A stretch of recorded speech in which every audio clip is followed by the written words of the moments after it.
How an unexpected person changed my life. I never expected this person to change my life. For years, my existence felt like a quiet hum.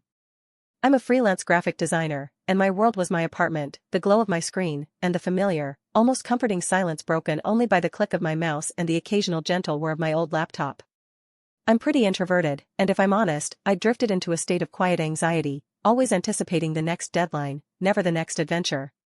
Social interactions felt like a drain, and I perfected the art of polite evasion. My worn copy of 100 Years of Solitude was often my only companion on trips to the park. About a year ago, my usual coffee shop closed for renovations. It was a minor inconvenience, but for someone whose routine was a fortress, it felt like a seismic shift. I reluctantly sought out a new spot, a small, bustling place a few blocks away. The initial clatter of cups and the drone of conversations were overwhelming, a sensory assault that made my stomach churn. I found a corner table, buried my face in my book, and tried to disappear. That's when Alex appeared. They didn't do anything dramatic, no grand gesture. They just asked, "Is that a first edition? It looks well loved." Their voice was calm, a steady stream cutting through the cafe's din, and they were pointing to my book. I mumbled something awkward, probably blushing furiously. But Alex just smiled, a genuinely warm expression, and started talking about their own favorite books. They seemed to possess an almost magical ability to make me feel seen without feeling exposed.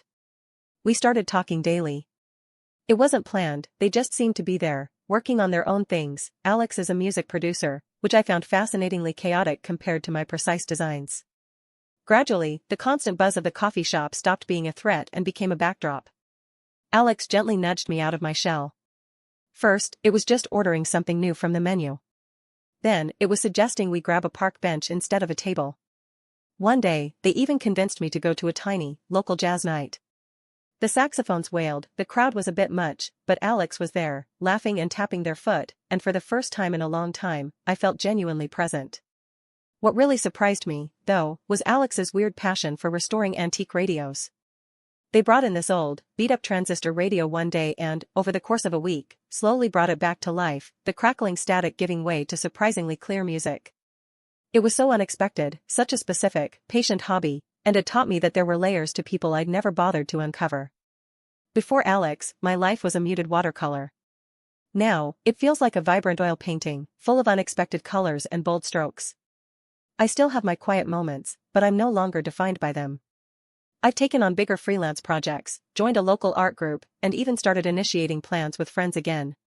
Alex didn't fix me, they just helped me see the door I'd been too scared to open. Our relationship isn't just about romantic love, it's about the profound confidence and joy I've discovered within myself, all thanks to an unexpected encounter over a well-loved book.